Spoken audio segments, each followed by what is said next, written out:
छत्रपती संभाजीनगरमध्ये आर्थिक व्यवहाराच्या वादातून एक सनसनाटी खून प्रकरण समोर आले आहे।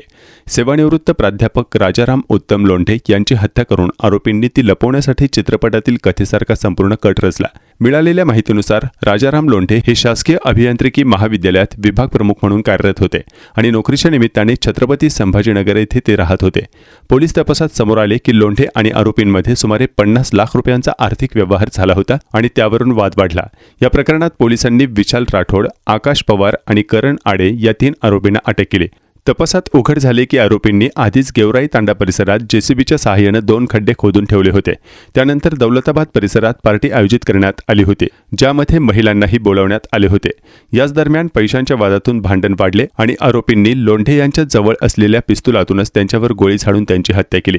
खून केल्यानंतर आरोपींनी मृतदेह 1 दिवस कारमध्ये ठेवला आणि नंतर आधीच खोदलेल्या खड्ड्यात पुरून टाकला। त्यानंतर जेसीबीच्या मदतीने खड्डा भरून पुरावे नष्ट करण्याचा प्रयत्न करण्यात आला। पोलिसांची दिशाभूल करण्यासाठी आरोपींनी वेगवेगळ्या ठिकाणी फिरण्याचे नाटक केले। एवढेच नव्हे तर मृतकाचा मोबाईल वारंवार ऑन ऑफ करण्यात आला आणि त्यांना सिग्मा हॉस्पिटलजवळ सोडल्याची खोटी माहिती देण्यात आली। या प्रकरणात 6 फेब्रुवारी 2026 रोजी राजाराम लोंढे बेपत्ता झाल्याची तक्रार दाखल करण्यात आली होती। 2 दिवसांपूर्वी पोलिसांनी संशयावरून विशाल राठोड आणि आकाश पवार यांना ताब्यात घेऊन स्वतंत्र चौकशी केली। चौकशीत विरोधाभासी माहिती समोर आल्याने पोलिसांचा संशय अधिक गडद झाला। यानंतर पोलिसांनी अपहरणाचा गुन्हा दाखल करून कडक चौकशी केली असता संपूर्ण खून प्रकरण उघडकीस आले। सध्या पोलीस या प्रकरणाचा पुढील तपास करत आहेत। छत्रपती संभाजीनगर शहरामध्ये राहणारे राजाभाऊ उत्तम लोंढे वय 60 जे डॉक्टरेट झालेले होते, एचडी होते, ते अभियांत्रिकी विद्यालय ते सिव्हिलचे आणि नुकतेच ते शासकीय नोकरीतून रिटायर झालेले होते। त्यांचे 2 मित्र होते, विशाल राठोड आणि आकाश पवार। यांच्या मदतीने मागच्या महिन्यामध्ये ते 5 तारखेला दौलताबाद येथे एका फार्म हाऊसवरती पार्टी करता गेलेले होते आणि पार्टीवरून आल्याच्या दिवशी रात्री, त्या दिवशीच्या रात्रीपासून ते मिसिंग मध्ये होते आणि त्यांचे बंधू जे आहेत, त्या बंधू उत्तम लोंढे यांनी बार्शी, सोलापूर या ठिकाणी येऊन या ठिकाणी गुन्हा दाखल मिसिंग कंप्लेंट दाखल केलेली होती। उस्मानपुरा पोलीस स्टेशनचा तपास चालू होता आणि त्याचबरोबर पॅरलल क्राईम ब्रांचची टीम देखील त्याचा तपास करत होती।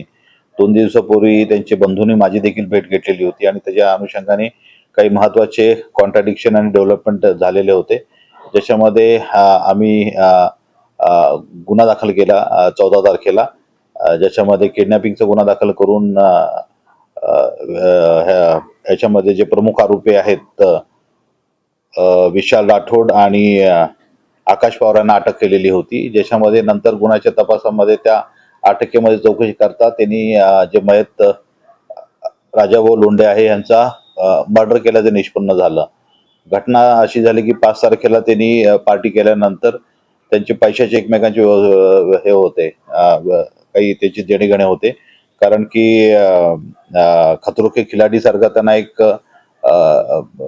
गेम त्यांना चॅनल करता एक डेव्हलप करायचा होता। त्याच्याकरता त्यांनी पैसे त्यांना दिलेले होते आणि त्याच्यातून पैसे परत न करता असल्यामुळे त्यांचे वाद होत होते आणि त्या अनुषंगाने रात्री वाद झाल्यानंतर राजाभाऊ लोंढेकडे जर त्यांचं स्वतःकडे वेपन होतं, ते वेपन आरोपींनी काढून घेतलं आणि त्या वेपननी त्यांच्या डोक्यामध्ये गोळी घालून त्यांनी त्यांचा खून केला।